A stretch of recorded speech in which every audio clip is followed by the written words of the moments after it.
segundo a minha palavra, não chove mais aqui. E por 3 anos e meio não choveu. E houve seca na região norte. Na região sul houve a praga dos gafanhotos, a praga da locusta, a praga de outros tipos de pragas ali, que consumiu toda a plantação, dando um grande prejuízo para a terra. Então, tanto na região norte, que havia seca, na região sul, as pragas da locusta, dos gafanhotos que tinham consumido o fruto da terra, havia um grande período de fome e dificuldade que aquela nação estava passando, tanto na região norte como na região sul. E o que Deus chamou a minha atenção neste texto, aqui que nós lemos agora, no contexto daquilo que aconteceu, que na região norte houve seca, na região sul foi destruído as plantações devido às pragas que ocorreu lá. E interessante dizer também que na época que o rei Joás se desviou, houve no meio do povo de Judá um espírito de secularismo religioso. Eles estavam indo para cultuar a Deus, oferecendo seus sacrifícios, mas era de forma secular, não era algo sincero. Eles estavam fazendo ali de uma forma rasgando as vestes, mas não o coração. Inclusive, se você ler no contexto aqui do capítulo 2 do livro de Joel, você vai ver que não é algo sincero. Então Joel fala para os servos de Deus, os sacerdotes, os anciãos, rasgarem não as vestes, mas rasgarem o coração. Tanto na região norte não se adorava a Deus, na região sul também não se adorava a Deus. Na verdade, adorava, mas de forma superficial. E o Senhor me revelou que há uma grande, se traçarmos um paralelo daquela época para os tempos atuais, nós veremos muitas coisas que são parecidas com os dias de hoje. Naquela época, o reino do norte, totalmente corrompido, o reino do norte que era contra tudo que se falava de Deus, o reino do norte que adorava outros deuses, o reino do norte que, aleluia, perseguiu e matou muitos profetas. Não é diferente nos dias de hoje, que parte do governo, do nosso governo atual, é contra o povo de Deus. Tanto é nós vemos retaliações nas mídias, no jornal, na internet, nos meios de comunicação, as retaliações que os servos de Deus sofrem, as igrejas perseguem. Naquela época lá, do rei Acabe, de Jezabel e do rei Joás também, não havia perseguição, mas o povo servia a Deus de forma secular, agora de forma sincera. Mas como assim de forma secular? Servia a Deus de aparência, estava servindo a Deus, sacrificando a Deus, mas não era do coração. Então o profeta Elias exorta o povo de Deus, o profeta Joel exorta o povo de Deus para rasgar o coração, não nas vestes, mas rasgar o coração, não sair da aparência e servir a Deus com sinceridade.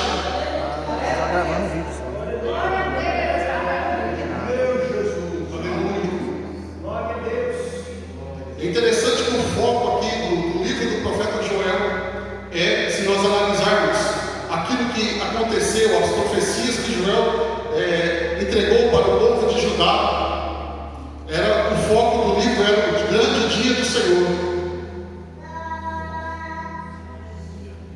Aleluia. Nós vimos ali, meus irmãos, que naquele momento que aquele povo estava sofrendo ali, o povo da época do reinado do rei Joás, que depois que o sacerdote morreu, o povo estava servindo a Deus de forma não era sincera, era algo artificial. Infelizmente, nós vemos isso nos dias de hoje também.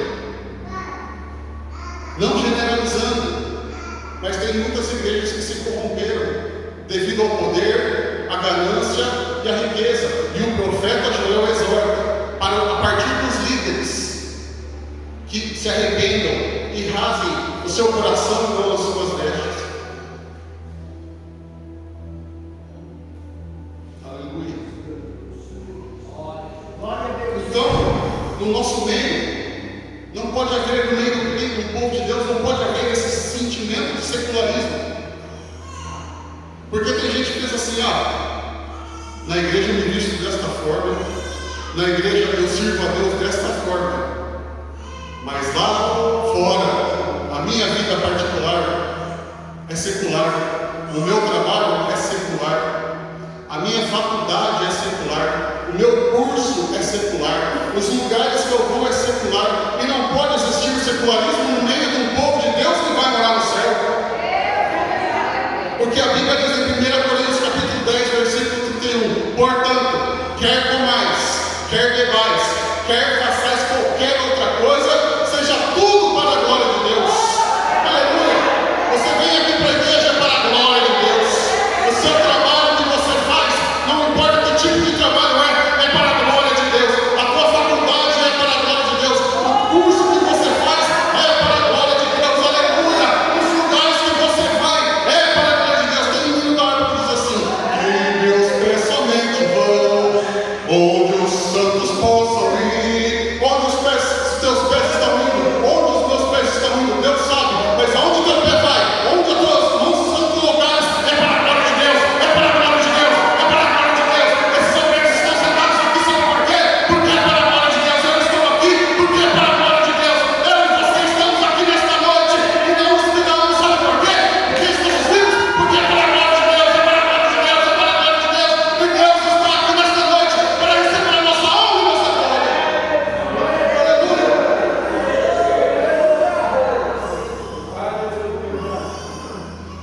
E é interessante ver no texto, aqui no livro de Joel, que Joel exorta o povo ao arrependimento, ao sincero arrependimento.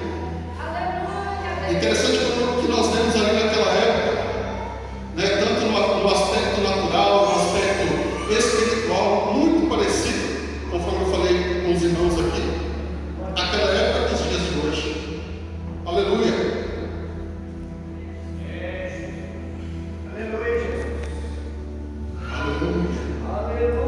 Glória a Deus.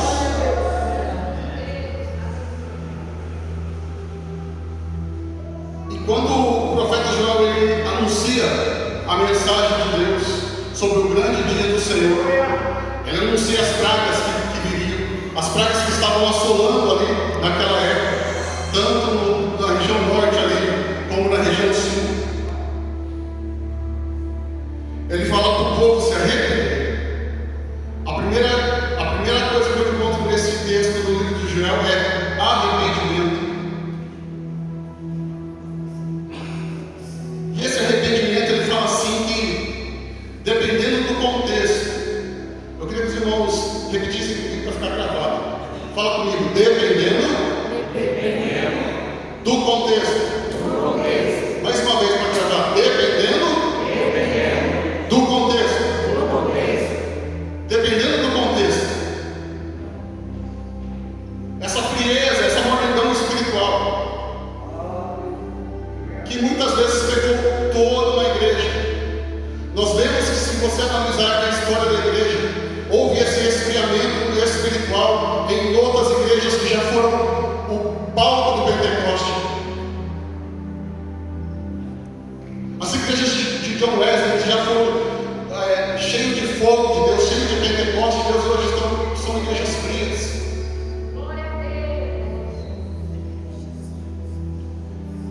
Então, dependendo do contexto, se é uma igreja toda, o arrependimento tem que começar pelos líderes, o pastor local, os obreiros. Dependendo do contexto, não é a igreja, mas é um setor da igreja, um departamento da igreja.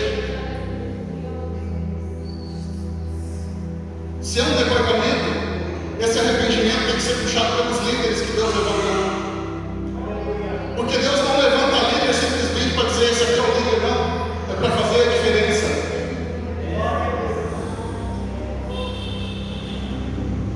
Às vezes não é um setor, é uma família que está ali na frieza espiritual, na mornidão espiritual, no secularismo espiritual. E esse arrependimento, essa busca por Deus tem que começar pelo líder da família. Mas não é uma nação, como foi que Joel profetizou uma nação. Não é uma igreja, não é um setor, não é uma família.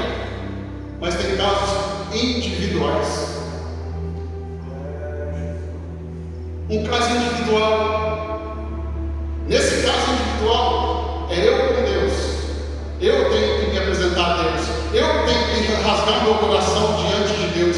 Eu tenho que pedir a misericórdia do Senhor sobre a minha vida. Eu tenho que declarar a minha dependência a Deus. Da mesma forma você, se porventura se encontra nessa situação, é algo pessoal. É claro que a salvação é individual, mas tem coisas que dependem do coletivo. Porque a Bíblia diz: orai uns pelos outros para que sareis. O que o Senhor Jesus diz? Nós devemos carregar os fardos uns dos outros. Então, o que nós devemos fazer é ajudar o irmão em oração. É procurar entender o sofrimento deste irmão que talvez porventura tenha levado ele esse afastamento, essa frieza espiritual. Isso é ser corpo de Cristo. Isso é ter compromisso com o céu. Aleluia! Deus quer que eu e você nos ajuntemos, porque corpo, grava isso, corpo. Aleluia. Se você cortar uma mão, porque tem gente que fala: eu não estou na igreja, eu não estou no lugar nenhum, mas eu sou corpo, não é não? Porque o corpo é o conjunto. Se você pegar uma mão, um dedo seu e cortar ele, o que vai acontecer? Vai morrer.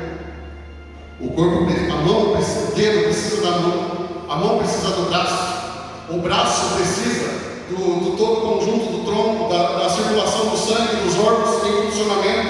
E isso é corpo de Cristo. Eu preciso do pastor, o pastor precisa de mim, o meu irmão precisa de mim e eu preciso dele. Aleluia, louvado seja o nome do Senhor. Para sermos corpo de Cristo, precisamos ser unidos, precisamos orar um pelo outro. Meu irmão está em dificuldade, vamos orar. Meu irmão, se está precisando de alguma coisa, eu vou te ajudar. Assim que é a igreja de Cristo, assim que é a noiva do Cordeiro, é assim que é o corpo que vai morar no céu. Se alguém acredita nisso, levante a mão para o céu e glorifique o nome do Senhor, porque Ele está no nosso meio e Ele quer que sejamos unidos. Aleluia! E dentro desse contexto de arrependimento que o profeta Joel fala, eu encontro pelo menos dois propósitos sobre arrependimento. O primeiro propósito é para a salvação, arrependimento para a salvação. João 3,16 diz que Deus amou o mundo de tal maneira que enviou o seu Filho unigênito para que todo aquele que nele crê não pereça, mas tenha vida eterna. Aleluia! João 4,6 diz assim: disse Jesus, eu sou o caminho, a verdade e a vida, e ninguém vai ao Pai se não for por mim. O primeiro propósito da salvação é ter Jesus na sua vida. Não tem outro caminho, não tem atalho. Jesus não diz: eu sou um caminho, eu sou o caminho. Então, o primeiro propósito de arrependimento que eu encontro no texto aqui de Joel é para a salvação. O segundo propósito é manter a salvação. E como Mateus capítulo 3, versículo 8 diz: produzir, pois, frutos de arrependimento. Precisamos produzir frutos de arrependimento.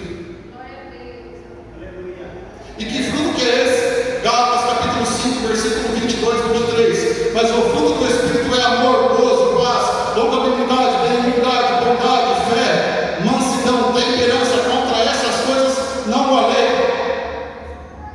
Mas falou frutos. E o texto está falando fruto. E Deus falou para mim, porque está escrito frutos e frutos. Uma árvore, ela não produz o fruto uma vez só, porque se a árvore não produzir fruto, o que João Batista fala? Corta e é lançada no fogo. Jesus diz assim: eu sou a videira verdadeira, e meu Pai é o viticultor. Toda vara que em mim dá fruto, o Pai vem e limpa para que dê mais fruto. E a vara que não está ligada em Jesus, ela está seca e não dá fruto, e só serve para ser lançada no fogo.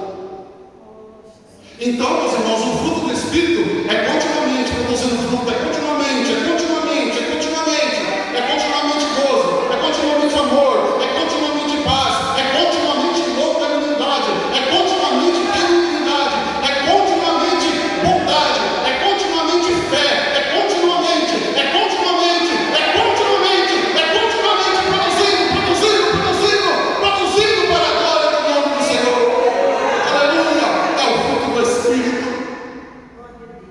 A segunda coisa que o profeta Joel diz aqui é humilhar-se.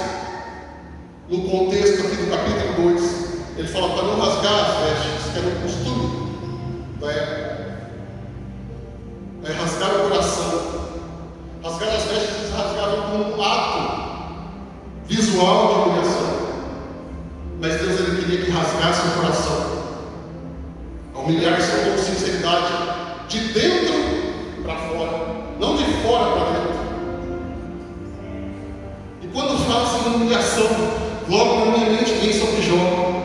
Jó perdeu tudo que tinha. Jó perdeu a fazenda. Jó perdeu os seus bens. Jó perdeu os seus filhos. A sua mulher falou: aparta-te do teu Deus e morre. Os amigos de Jó duvidaram de Jó. Mas lá no capítulo 42, porque Jó era um homem muito sábio.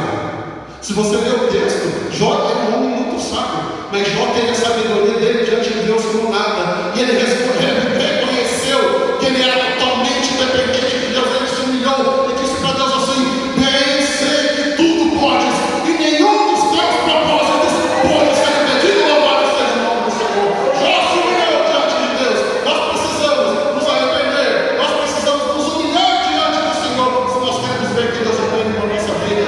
A terceira coisa é a oração.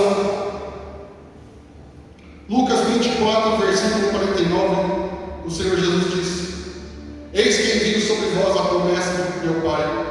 Ficai em Jerusalém até que do alto sejais revestidos de poder. Jerusalém também tipifica a igreja. Aleluia. E nós devemos ficar ali, buscando, orando a Deus, unidos. Ficai em Jerusalém.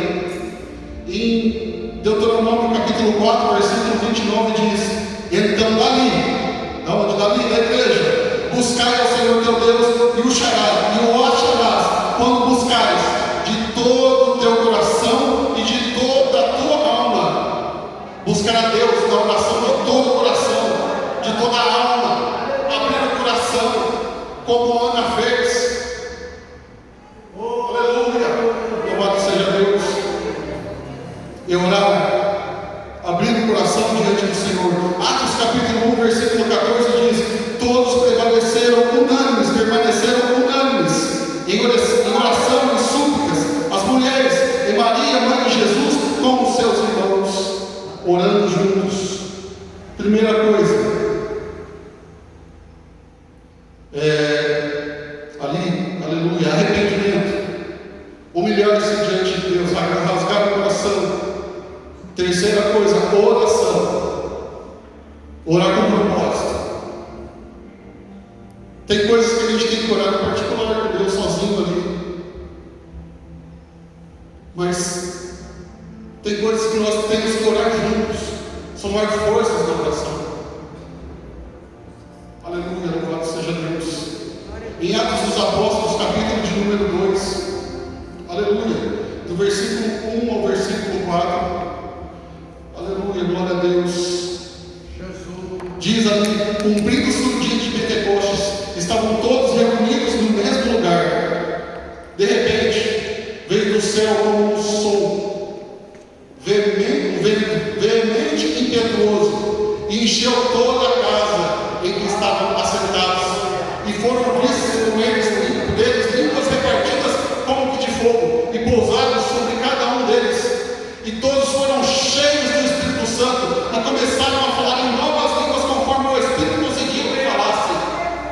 Eles estavam reunidos no mesmo propósito, na oração, buscando a presença de Deus. Oh, aleluia! Quantos talvez aqui nesta noite não são batizados com o Espírito Santo? Nós podemos nos reunir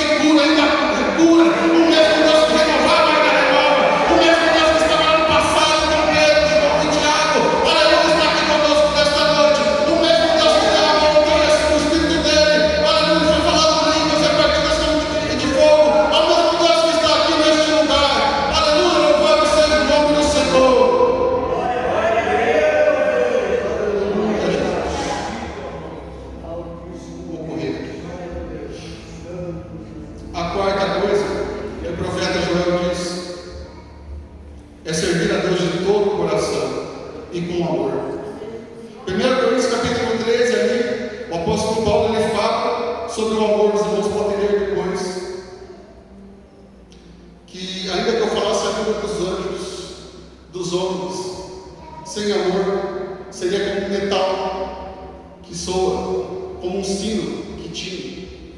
E ele continua dizendo: ainda que eu desse tudo que eu tenho, sem amor, isso nada seria. Deus quer que a gente sirva a Ele, sim, mas com amor. Deus quer que eu e você estejamos aqui na casa dele, sim, mas com amor. Deus quer que eu e você vá lá evangelizar, sim, mas com amor. Aleluia, glória a Deus, com amor.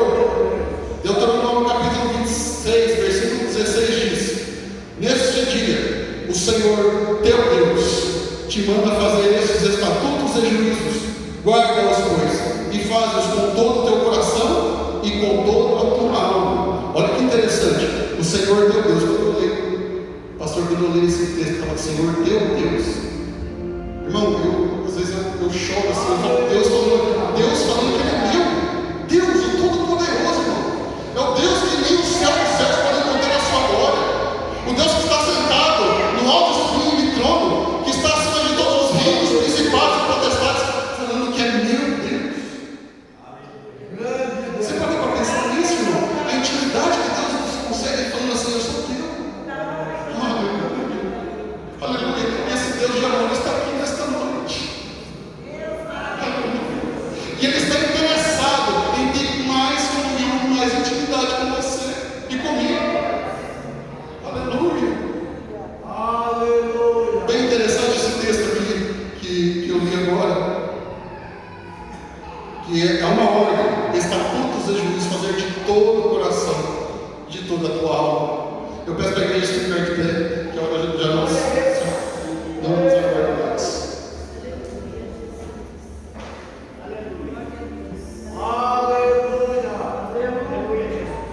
A quinta coisa aqui que eu encontro nesse texto, que assim, que se nós fizermos todas essas coisas, Joel vai deixar uma promessa. Após o arrependimento, após o reconhecimento que é independente de Deus, após a oração, após rasgar o coração, Joel deixa uma promessa: que há de ser que depois derramarei o meu espírito sobre toda a carne, vossos filhos e vossas filhas profetizarão, vossos velhos terão sonhos, vossos jovens terão visões, e também sobre os servos e as servas daqueles dias derramarei o meu espírito. Esta profecia aqui começou a se cumprir em Atos capítulo de número 2. Deixa eu te dizer, ela está disponível para mim e para você, ela está disponível nesta noite. Eu não sei o que você precisa, mas deixa eu te dizer, Deus tem um milagre para você nesta noite. Eu não sei se talvez você não é batizado no Espírito Santo, mas se você buscar aqui hoje, Deus vai te batizar com o Espírito Santo. Eu não sei o que você precisa, mas Deus sabe, e Ele está aqui hoje, nesta noite, para entrar com provisão, para entrar com providência e para te dar vitória, se você entregar o seu coração para Ele.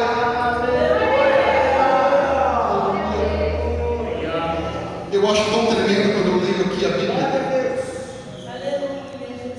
sobre essa questão do derramamento do poder do Espírito Santo, que o apóstolo Paulo, em 1 Coríntios capítulo 14, versículo 40, ele tem que repreender o povo, falar assim: faz tudo com ordem e decência. Pastor, eu acredito que se fosse na época de hoje, ia ter que pegar ceia com nós lá na porta. Irmão, hoje eu vou profetizar, aquele irmão que está ali no canto usando um milagre, uma cura, eu vou orar por ele. E eu deixo te dizer, o mesmo Deus que operou aqueles milagres, Ele está aqui nesta noite e pode fazer sim. Você sabia que os dons espirituais ainda estão disponíveis? O apóstolo Paulo nos exorta: buscai todos os dons do Espírito, e principalmente de profecia.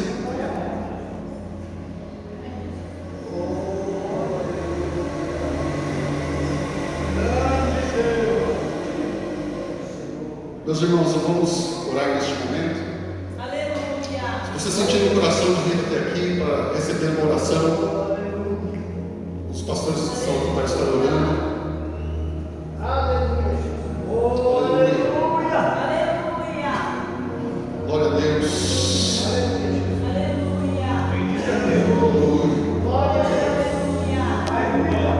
Eu não sei o que cada um de nós aqui nesta noite precisa, mas eu sei, a certeza que eu tenho que Deus falou para mim nesse texto, de nós entregarmos o nosso coração para Jesus hoje. Que o milagre vai acontecer. sinceridade. Irmãos, quando eu vou orar, eu sou sincero com Deus. Eu falo, Senhor, eu não estou gostando disso aqui, ó. Pai, se não é que estou agrado, tira esse sentimento de mim. Eu não quero isso. É sinceridade. E eu sei que Deus se agrada de sinceridade, porque ainda que eu oculte o meu sentimento, Deus conhece. Então o negócio é do coração. Aleluia. Vamos orar. Vamos abrir nosso coração para Jesus nessa noite. Aleluia. Senhor Deus e Pai Todo-Poderoso. Alamanda, Suricanta, Lagachanda, Labassúria. Lecanta, Labachanda, Labaia, Sericanta, Lamagaçu. Elebrecaixa, Surianda, Lamachanda, Lagasta, Eliminai. Ó Deus, mistérios. Eu creio que o Senhor tem um mistério, Alabasta, Surianda, Lamachanda, Rana, Ganda, Labassúria, Labaia. O Senhor tem um mistério aqui para o teu povo.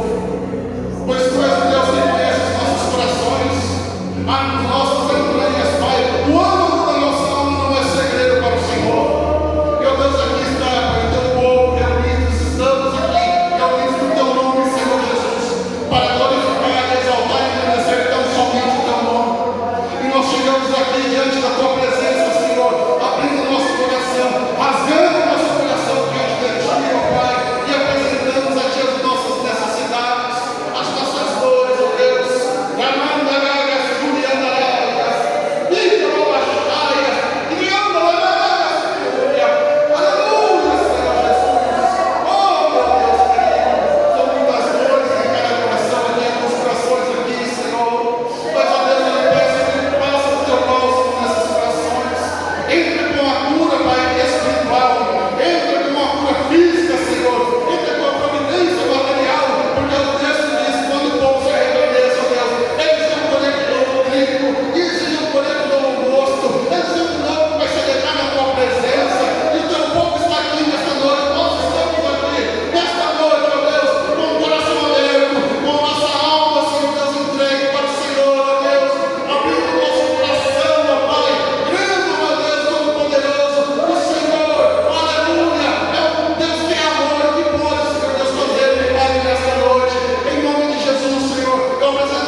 Aleluia. Glória a Deus.